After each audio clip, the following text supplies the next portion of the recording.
What if I told you that some of the toughest armies in history didn't trust sleeping bags? And before we go any further, if you're interested in the hidden logic behind military survival, forgotten Cold War doctrines, and the kind of knowledge that never makes it into manuals or advertisements, subscribe now, because stories like this don't surface by accident. Not because they lacked the technology, not because they didn't understand comfort, but because sleeping bags could get you killed. During the Cold War, an era obsessed with survival, militaries on both sides of the Iron Curtain quietly relied on something far older, far simpler, and far more brutal.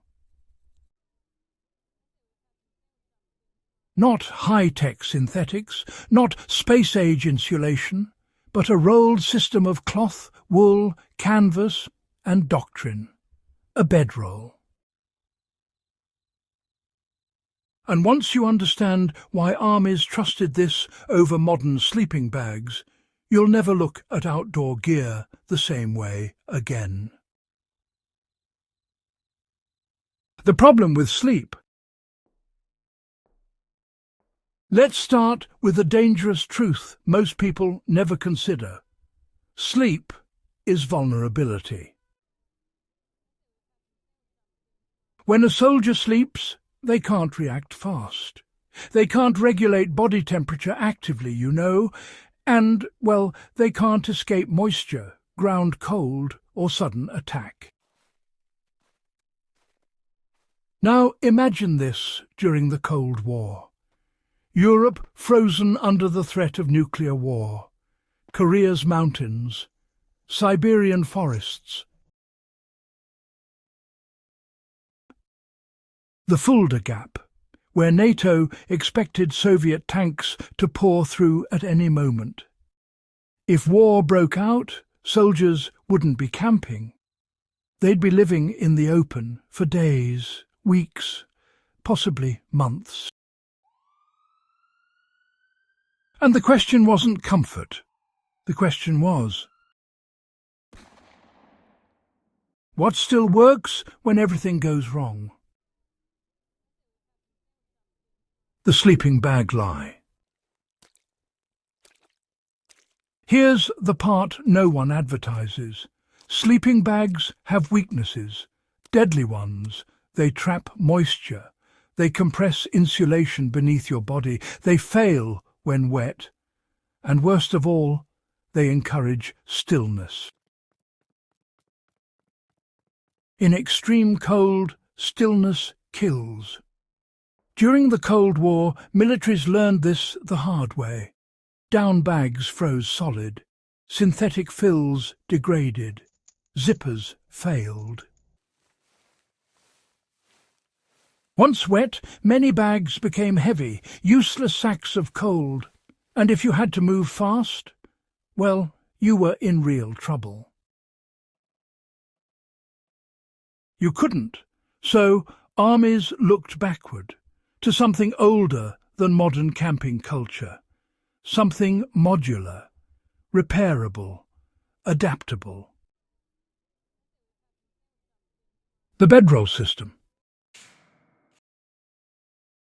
What a bedroll really is. Forget the romantic image of a cowboy bedroll. Military bedrolls were systems. Layered, intentional, brutally practical.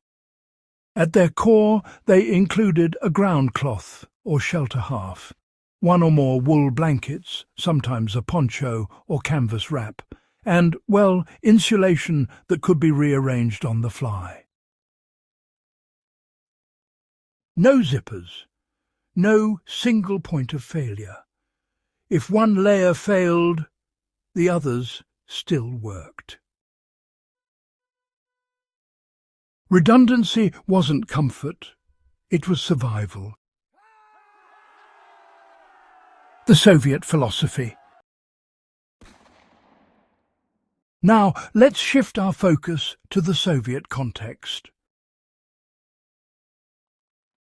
The Soviet military distrusted specialization.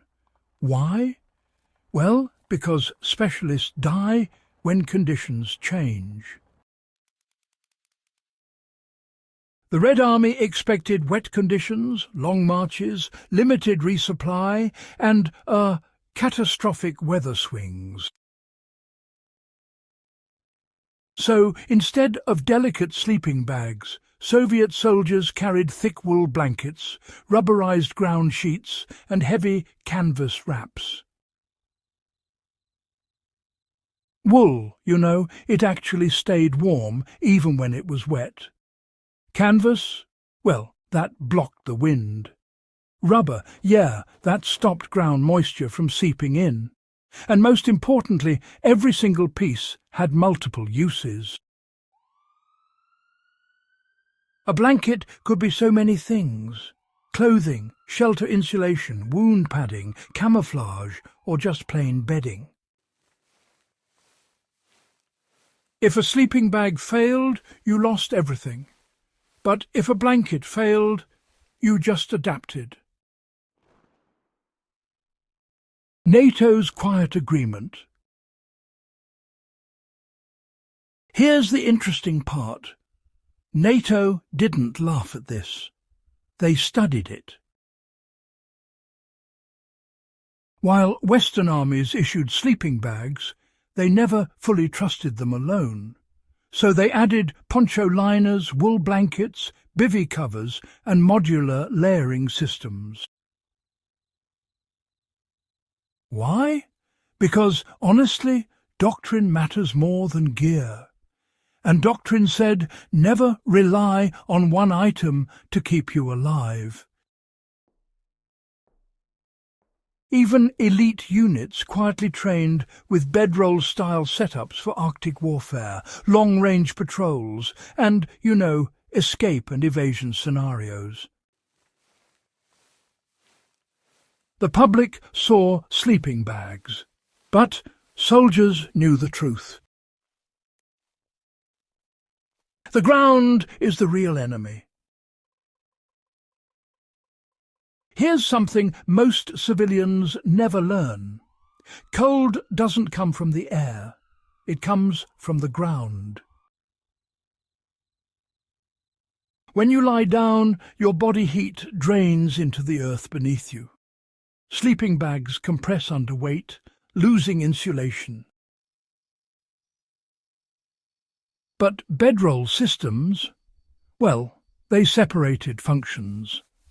Ground insulation, top insulation, wind blocking. Each could be adjusted independently. If the ground was frozen, just add layers below. If wind picked up, wrap tighter.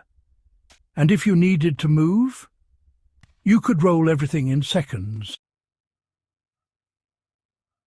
No stuffing, no wrestling with fabric, just roll and go.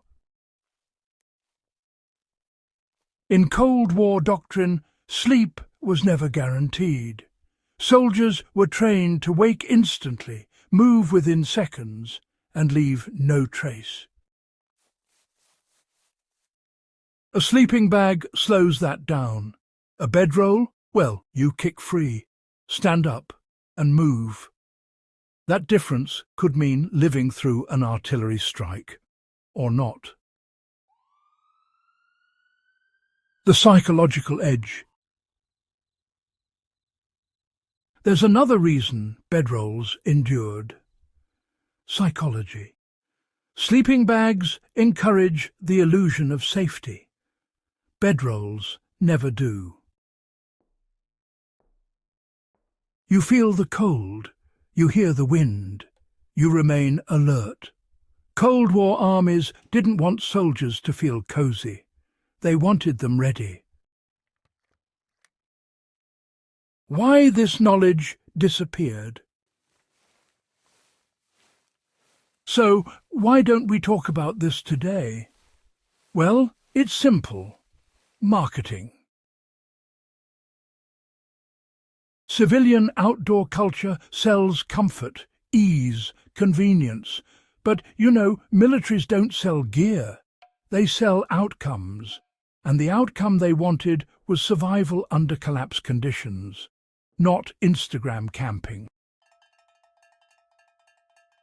The modern irony. Here's the irony. These days, modern survivalists, bushcrafters and special operations trainers are actually rediscovering bedroll systems. Wool is back, layering is back, and, ground insulation is being emphasized again. Because, the environment hasn't changed, human biology hasn't changed, and the Cold War lessons, they were never wrong. They were just ignored.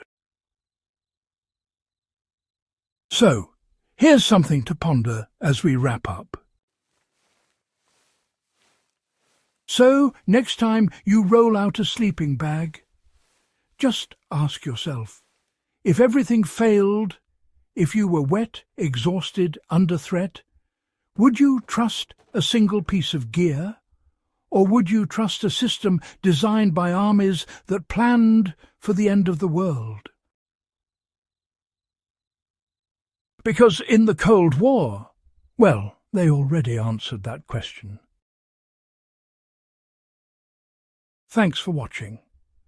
If you found this thought-provoking, do consider subscribing, sharing your thoughts below, and checking out our other episodes on Cold War survival. Until next time, stay prepared.